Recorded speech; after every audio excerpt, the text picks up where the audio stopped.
All your favorite wrestling shows rolled into one.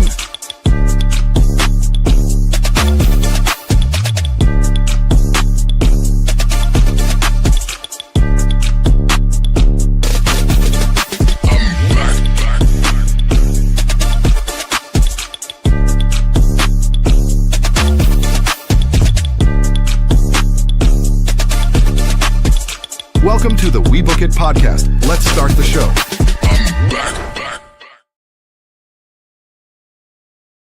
Welcome in, everybody, to another episode of Who's Next NXT. Shout out to Big Daddy C, who handled the show for me last week, hosting duties. I was spending time with the wife, a little bit under the weather, so I needed that break.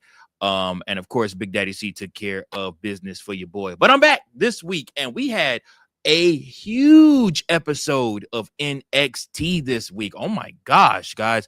I can't wait to dive into this and talk to you guys about everything that happened. But first and foremost, I'm your host, Virgil. Humble to be with you guys once again on another episode of Who's Next NXT. Make sure that you guys smash the subscribe button. Make sure that you guys also like and share this podcast so that way you never miss any of the action over here on the We Book It network. Now, with that being said, you also want to make sure that you hit that notification bell so that you also never miss it whenever we drop new content, which we drop content all the time. So,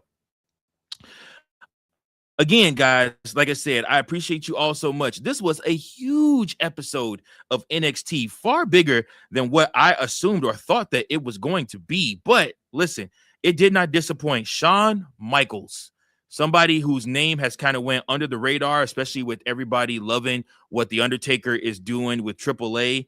Shawn Michaels came through this week with a killer episode of NXT. It was one that you definitely did not want to miss, including the NXT Championship match, which had a surprise ending to it and everything like that. So, but before we get to any of that, let's talk about the opening of the show. So, guys, like I said, this episode of NXT was one that set and laid the groundwork for not only for Heatwave, but also it laid the groundwork for what's to come in NXT.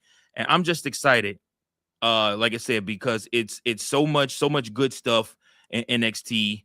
And like I said, the familiar face that is going to now be, running things in NXT, probably the guy that's going to be challenging and probably the one to dethrone none other than Tony D'Angelo. Like I said, for me, I think that this is one thing that you just can't miss. So here we go, guys. We're going to get right down to it. So hold on. With that being said, sorry, I had to send out this tweet for NXT so that way we get people tune in on this end. All right. So with that being said, let's get right down to business. So the Great American Bash will see Tony D'Angelo defend the NXT Championship against Naraku in a rematch, this time in a street fight. This could be where Naraku finally takes the title and D'Angelo's top spot in NXT totem pole. But if not, he could definitely be done as championship contender for the foreseeable future. You also got Nattie and Jaida Parker will once again meet one-on-one, with Nattie previously having knocked off Jaida Parker and went on to unsuccessfully fight for the NXT Women's Championship. Their next encounter should settle the score or at least set up their one final face-off in the NXT Underground. And then after much hype, Reina Volcan will make her long-awaited debut against WWE LFG Season 2 winner Skylar Ray. A standout performance will go a long way in establishing her as a major player in NXT Women's Division.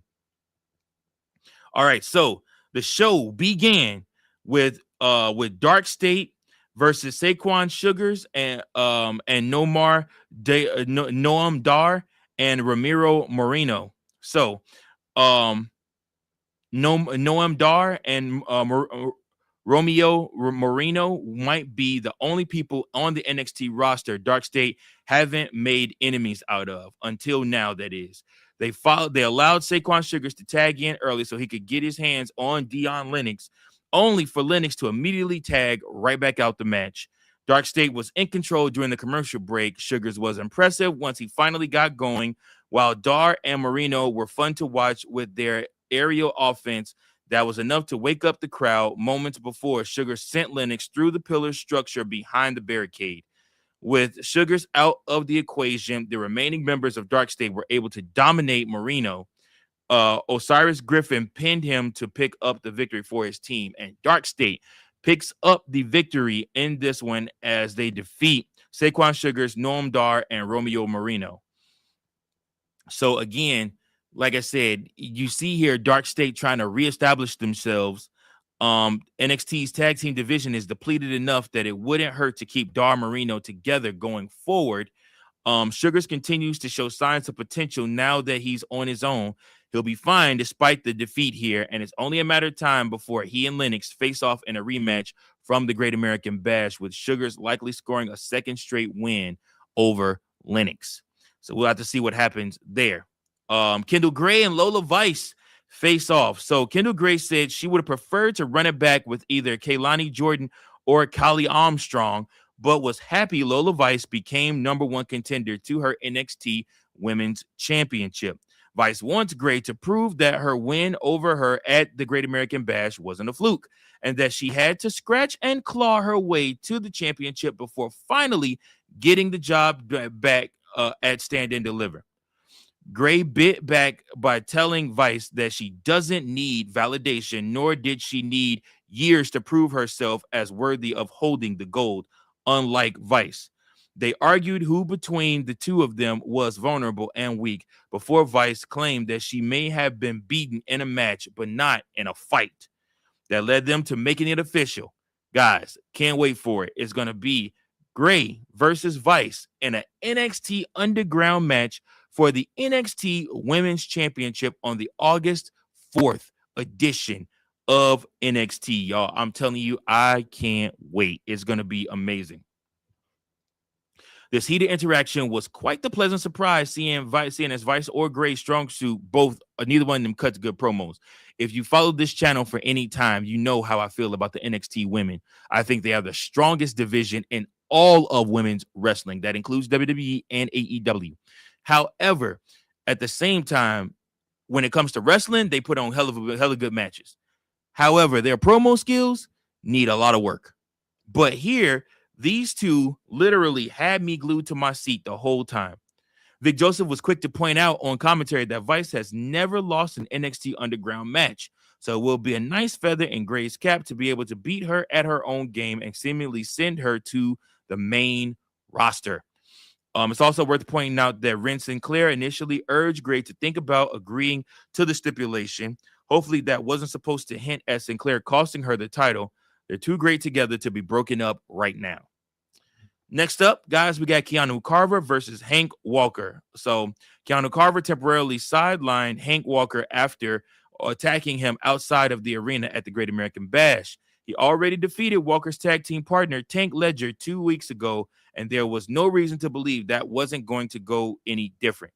Sure enough, Carver dominated a majority of the match. Walker had a brief flurry of offense, only to get put down by Carver. I really hate what they're doing with Hank and Tank. I ain't gonna lie to you guys. I am flustered at the fact that these two gentlemen very well should be on the main roster tagging right now, because God knows SmackDown needs tag teams. And instead, you have them jobbing out, like I said, to Keanu Carver, who I believe is going to be a big star. I do believe he has the tools to be a big star. He will show who he is. So I don't know. We'll see. But Carver continued to beat down Hank and Tank, but was thwarted by EK Prosper. Hank and Tank joined forces with Prosper to hit the finishers on him, leaving him laying. So while Keanu Carver looked bold and good in the match, he eventually got tag teamed by 3 different dudes. Pause. And that caused him to eventually take all 3 of their finishers. So we'll see what happens with that. So next up, this is the one that we've been waiting on. Jaida Parker, Miss Parker, is going up against one-on-one with Nattie. Hopefully, this is the end of this feud between these two because Jaida Parker has bigger fish to fry, and I know Nattie is there as an enhancement talent to help get the women over in NXT, and I appreciate what she's doing as Nattie Neidhart. So Jaida Parker was immediately at a disadvantage due to Nattie having Carmen Petrovich and Nikita Lyons in her corner. They helped Nattie target Parker's knee going into the commercial break, but in a cruel twist of fate, Parker weakened Nattie's own knee and locked in the sharpshooter. Lyons and Petrovich argued over whether they should throw in the towel for Nattie, but it was ultimately Thea Hale who popped up at ringside to do it for them and award Parker the victory. So, I mean, listen, it kind of didn't make sense because, like, yeah, sure, she threw in the towel for Nattie. Nattie never quit. So I could absolutely see this leading to an actual I Quit match between these two. Again, Tia Hale has had a rough go of it lately, and I really don't know what Shawn Michaels' plan is for her, but he needs to figure something out because, again, she is too talented to just be somebody sitting on the sidelines. But again, that also speaks to just how great the NXT women's roster is because they have so many talented women on there. And again, you just gotta make sure you have them all there to be able to do what you need to do. So we'll see. Next up, we have Shawn Spears versus Nico Vance. If you were hoping Shawn Spears would return to his roots with the perfect 10 gimmick here, you were likely disappointed. He attacked Vance from behind in the ring, so Spears never had a formal entrance, and thus it's unknown what his entrance music will be going forward. They had an acceptable outing with Vance showing that he could hang with the experienced Spears. Spears hasn't been a babyface in a long time, yet he did well in the role here. Lizzie Rain ran into ringside to thwart Izzy Dame's interference coming off of their brawl at the end of last week's Fatal 4-Way, leading to Spears capitalizing on the referee being distracted and pulling in Eddie Guerrero by pretending to be knocked out by the chair for a disqualification win. So he defeated Nico Vance by disqualification. Again, like I said, the match was there. It wasn't the greatest. It wasn't the worst. Also, we had Reina Volcan going up against Skylar Ray. So this was the debut for Reina Volcan. And there's been a ton of hype for Reina Volcan online since she put her pen to paper with WWE several months ago. She looked like a star when she debuted and destroyed Tatum Paxley 3 weeks ago, but this was our first chance to see what she could actually do in the ring. This was the standard squash you'd expect Volcan to have in her debut match. Ray was the perfect first opponent for Volcan as she sold her offense exceptionally well and made it look all the more devastating. Volcan utilized multiple backbreakers before winning with a rack attack. Again, Volcan is somebody that they're going to build up. She will eventually probably end up either in the North American Women's Championship picture or the NXT Women's Championship picture. Both of them before she's all said and done and heads to the main roster. All right. Last but not least, we have the NXT Championship Street Fight. Tony D'Angelo versus Naraku. So, amazingly, this marked the first street fight ever for the NXT Championship. We've seen the title defended in almost every stipulation imaginable over the last 14 years. Wow, 14 years of NXT is crazy. D'Angelo didn't waste any time taking the fight to Naraku and chose to forego the in-ring introductions. Naraku then spit red mist in the face of D'Angelo before bringing chairs into the mix. That led to multiple weapons being incorporated into the match, including garbage cans, a ladder, and a kendo stick. All of them got used, and they even brawled to the back during the commercial break. For the finish, D'Angelo blocked a second shot of red mist from Naraku before planting him through the table off the steel steps to retain the championship. As he's celebrating, none other than Mike Santana walks into the crowd to make it known that he's officially in NXT with his sights set on the NXT Championship. So, Tony D'Angelo, meet your next opponent. It is none other probably than Mike Santana. Guys, this has been your episode of NXT. Overall, I'm going to rate this show a B+. I do believe that it was a good show. I do believe that there was good moments in it, big moments in it. I do believe that the Nattie Miss Parker finish didn't make sense to me unless they are going to then turn around and do an I Quit match between these two, maybe at the Great American. I mean, I'm sorry, maybe at the next PLE. We'll just have to see what happens there. Outside of that, I also wonder what they do with Naraku now, since he is no longer fighting for the. You assume he's no longer fighting for the NXT World Title. So we'll just have to see what happens. But all's well that ends well. Until next time, guys, keep your book and pencil sharp and keep on.